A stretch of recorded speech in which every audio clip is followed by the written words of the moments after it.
Quem somos? Como chegamos até aqui? De onde viemos?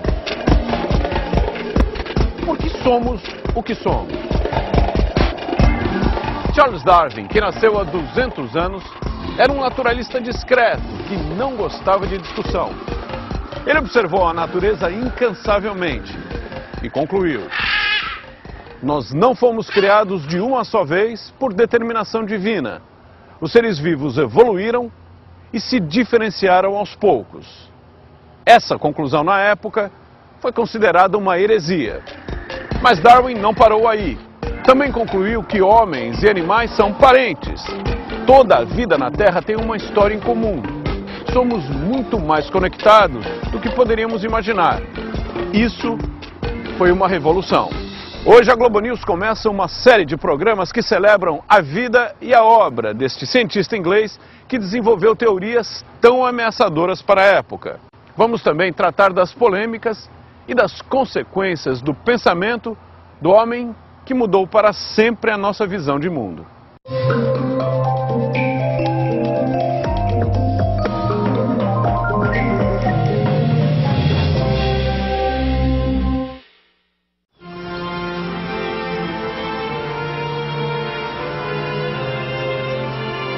Esta casa é um antro de subversão.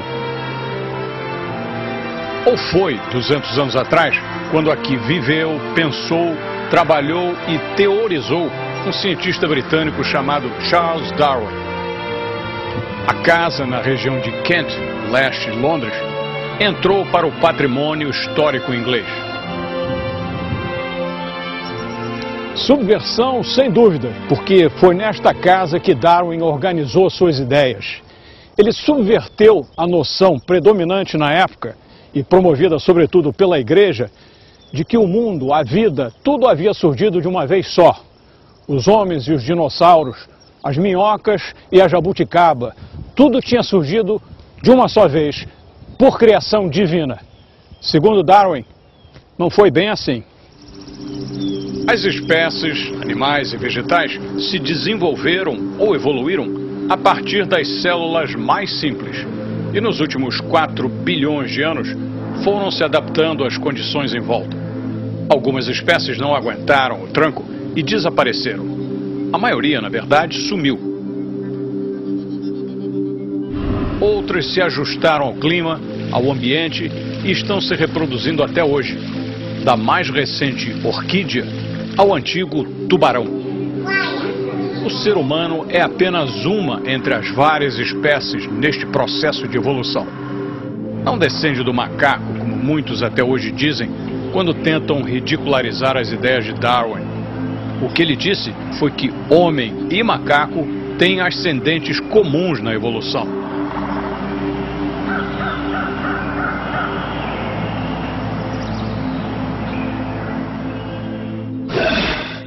Janet Brown, da Universidade de Harvard, biógrafa de Darwin, comenta a reação exacerbada à teoria do ancestral comum, que ficou conhecida como Guerra dos Gorilas. After The Origin of Species was published, there was a terrific debate, of course, about the possible ape ancestry of humans. And one of the amazing things that coincidentally happened was that the gorilla, the animal, the gorilla, became much more known to Westerners through that same period and was incorporated very dramatically and rapidly into these debates. Many, many individuals felt that the animal was so primitive, so bestial, so aggressive that it could not be an ancestor for humans. We know different now, that they're not aggressive at all and that they are very closely related to us. O filósofo americano Daniel Dennett explica que Darwin mostrou a dimensão exata e limitada do homem no universo. I think there have been several great demotions in human self-perception. Galileo and Copernicus put us as on a planet revolving around the sun rather than as the center of the universe with everything revolving around us. Astronomy has shown that we are a tiny speck our star is one out of billions of stars in the Milky Way, which is one out of billions of galaxies. We are the tiniest imaginable insignificant speck in the whole universe. And Darwin shows us that we're just lucky to be on a planet that for over 4 billion years has had the right conditions for life to evolve. And we're the current manifestation of life. It won't go on forever. A obra maior de Darwin foi esta, Sobre a Origem das Espécies. Na época, foi considerado um livro meio difícil quando o editor recebeu. Na verdade, o editor nem queria publicar, virou para o Darwin e perguntou: mas por que você não escreve sobre pombos? Todo mundo gosta de pombos. O Darwin, na ocasião, já tinha decidido que ele precisava publicar rápido, porque percebeu que outras pessoas estavam chegando na teoria dele e insistiu na publicação. O editor acabou cedendo e, desde então, o livro nunca mais parou de ser vendido. A primeira edição, de 1.250 exemplares, foi toda vendida em poucos dias. Não significa que quem comprou o livro gostou do que leu. People before him had tried to do the same thing but in lesser terms, and I think what Darwin did had a huge impact on everybody, not only in the sort of gentleman scientific world but for the lay people of Victorian England as well. I mean, what he was saying pretty much negated everything in people's religious beliefs, so it had a huge impact on people. He was living here, his wife Emma and the kids around. His wife was very religious, very traditionalist in that sense, and this is Victorian England we're talking about. To what extent do you think the delay that he imposed on himself to review his theories was based on the fact that his wife would probably be shocked by it, as she was? I don't know whether it was Emma's influence and presence that had a direct influence on the delay of him publishing his theory, but I think certainly it was a source of tension between them, not overt tension as we would have today, but certainly before they got married there was an exchange of letters between them, and Emma was very concerned about his thoughts and theories even at that point in the 1830s. So I think although Emma's presence and her being Darwin's wife didn't delay it exactly, I'm sure that Emma's religious beliefs did have an effect on how Darwin went about pursuing his theories. I think his wife did not repress Darwin's ability to think about religion. She was, of course, religious, but they managed in their married life to keep their belief systems relatively separate. It was not a divisive issue between them. Ex-estudante de teologia na Universidade de Cambridge, quase seguidor de uma carreira na igreja, Darwin esbarrou em fatos e descobertas científicas que abalaram sua crença religiosa. A morte de sua filha Anna aos 10 anos contribuiu para a sua perda de fé. It was not so much that the child died, it was the suffering beforehand, that this was a terrible way to die. And it's absolutely clear that Darwin was devastated and never really recovered from this. Now, the relationship of that event to his declining religious belief is a little bit difficult to find out, because he said that he was still in some way a believer when he wrote The Origin of Species. So that's 5 or 6 years after the child died. But I think it's absolutely clear that he broke all formal connection with the church on the death of this child. Quando conheceram as ideias de Darwin sobre a evolução, que dispensava a intervenção divina, muitos de seus amigos religiosos as rejeitaram.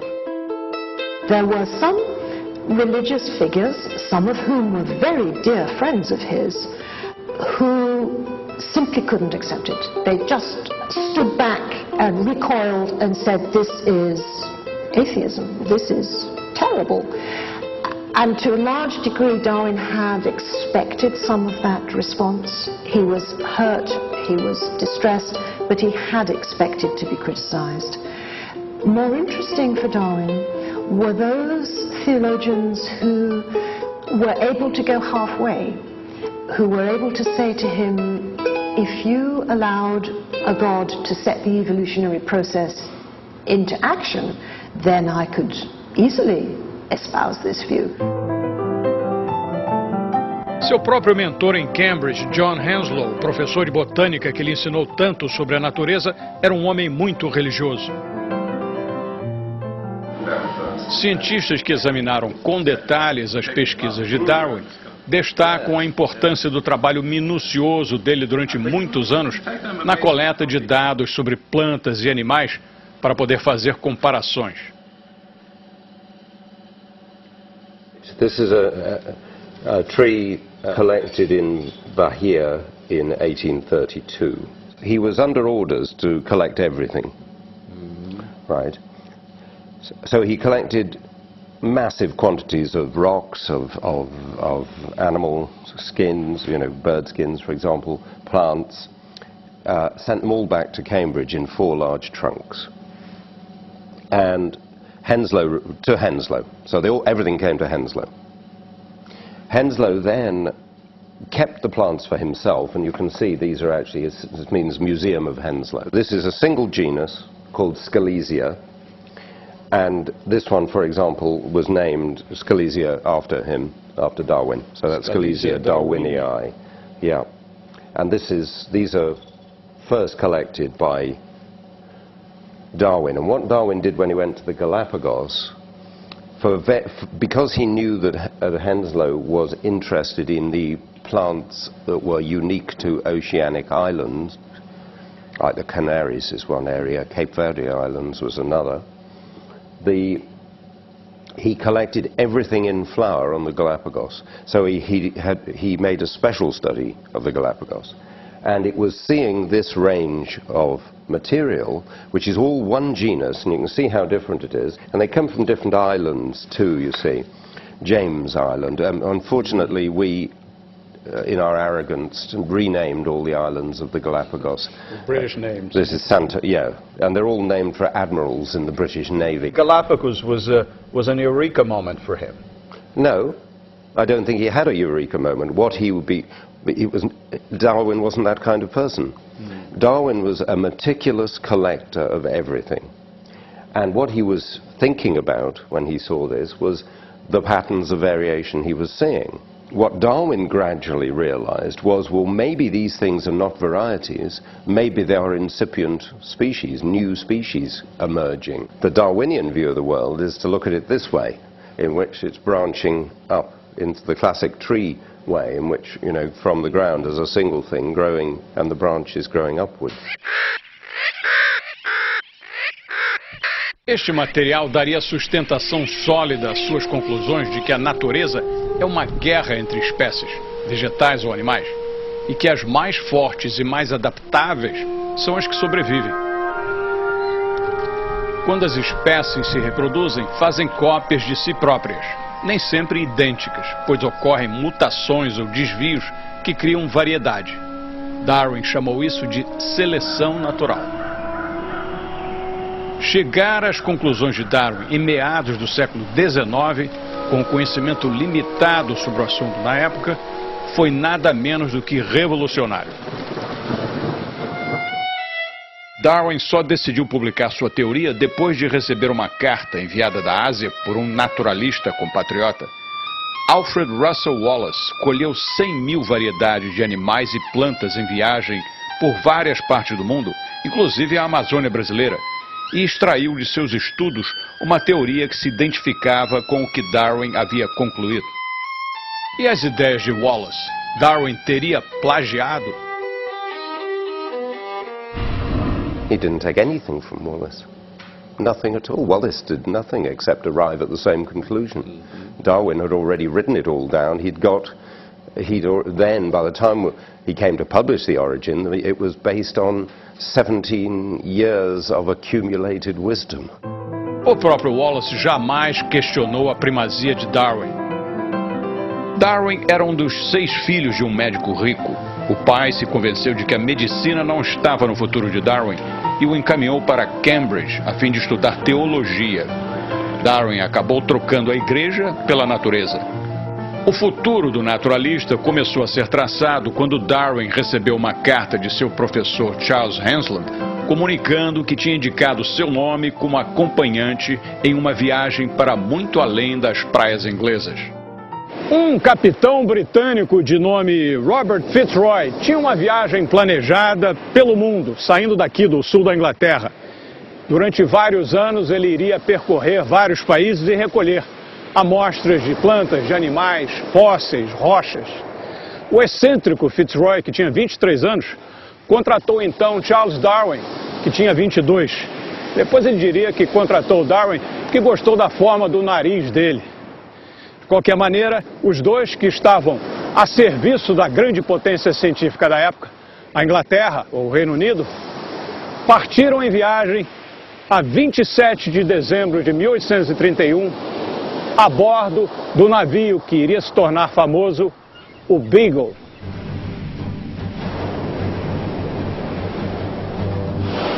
A viagem, que durou 5 anos, iria se tornar célebre pelo que Darwin recolheu de espécies animais e vegetais, rochas e fósseis em vários países, inclusive no Brasil. Não foi fácil a convivência de Darwin com Fitzroy. O capitão era o que hoje chamaríamos de ciclotímico, bipolar. Tinha altos e baixos no comportamento. Precisava de alguém junto para não cair em tentação suicida. Curiosamente, muitos anos depois da viagem, ele de fato se suicidou. Depois de passar 20 dias no arquipélago de Cabo Verde, o Beagle finalmente chegou ao Brasil.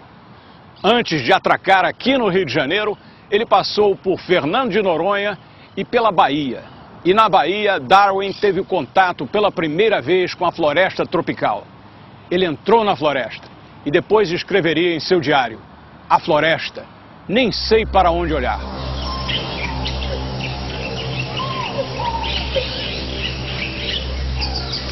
Ele nunca tinha saído da Inglaterra, né?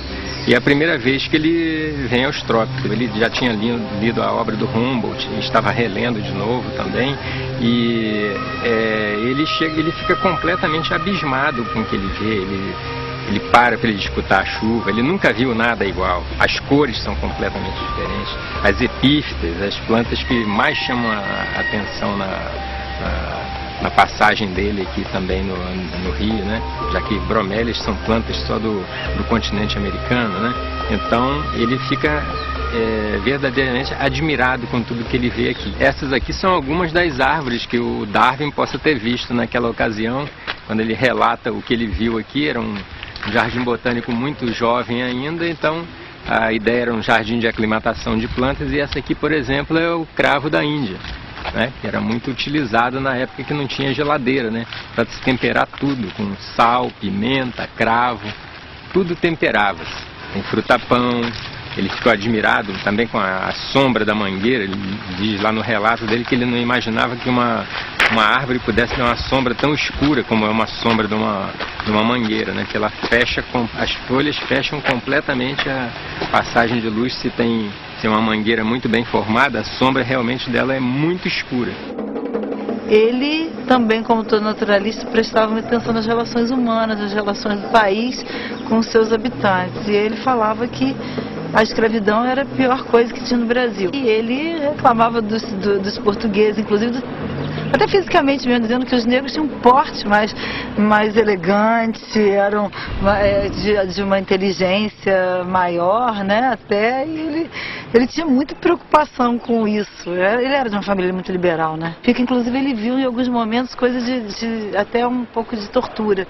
Aqui no Rio mesmo, e ele falava que as mulheres eram muito cruéis. Lá na Fazenda Sossego, em Conceição de Macabu, onde ele ficou mais tempo, ele foi para lá com os ingleses, e um desses ingleses tinha vários escravos, e ele dizia, e numa discussão com um feitor lá, né, com um capataz, esse cara queria separar as famílias e vender os homens para um grupo e as mulheres e as crianças para o outro. Ele achava aquilo de uma crueldade enorme, né? Quando o Beagle tornou a zarpar da costa brasileira, em seu caminho de volta para a Inglaterra, Darwin observou: nós finalmente deixamos a costa do Brasil. Eu agradeço a Deus que nunca visite novamente uma nação escravocrata. Do Brasil, o Beagle seguiu viagem pelo resto da América do Sul e faria uma escala-chave nas Ilhas Galápagos, que pertencem ao Equador. Ali, Darwin teve a atenção captada pela pequena variação entre espécies de plantas e pássaros em ilhas vizinhas. Ele interpretou as variações como resultado de adaptação às condições de cada ilha. Anos depois, Darwin concluiria que as variações mais apropriadas à sobrevivência de cada espécie acabariam se impondo e passando às gerações seguintes. Ao contrário de algumas interpretações populares, Darwin não teve uma revelação instantânea em Galápagos e ali estabeleceu a teoria da evolução das espécies como um momento eureka de descoberta. Darwin entregou suas amostras de animais, plantas e fósseis às sociedades científicas britânicas e prosseguiu em sua vida pacata de estudos, sobretudo depois de se casar e mudar para a casa de Kent, onde teve 10 filhos, perdeu 3 deles e ficaria lá até morrer. Todo dia depois do almoço, Darwin dava uma caminhada por essa trilha.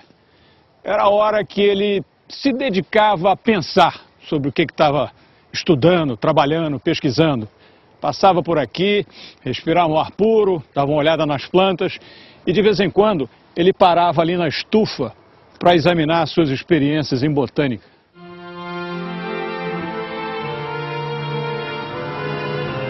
Em Kent, Darwin percorria o jardim, onde gostava de lidar com plantas e minhocas. Sim, adorava minhocas. Tocava até piano para elas e escreveu um livro sobre minhocas. Darwin ficava muito em casa, até porque vivia doente. Alguns especialistas hoje acham que ele poderia ter adquirido doença de Chagas na América do Sul. Ele foi juntando anotações em casa como conta-gotas, até publicar suas controvertidas conclusões 150 anos atrás. Morto em 1882, Darwin recebeu finalmente a homenagem de seu país com um privilégio concedido a poucos: um túmulo na abadia de Westminster, em Londres, ao lado de Isaac Newton e de outros heróis britânicos. Um debate sobre Darwin entrou para a história. Ocorreu durante um debate da Associação Britânica para o Progresso da Ciência, um ano depois da publicação do famoso livro de Darwin. De um lado, o amigo dele, Thomas Huxley. Do outro, o bispo de Oxford. O bispo começou o debate dizendo: gostaria de saber se o Sr. Huxley se considera descendente dos macacos por parte de mãe ou por parte de pai. Huxley rebateu: prefiro ser parente de macaco do que entrar num debate desses com ideias tão tolas. Estava clara a revolução que as ideias de Darwin iriam desencadear. No próximo programa vamos tratar da teoria da evolução e do impacto que ela provoca até hoje. Até lá!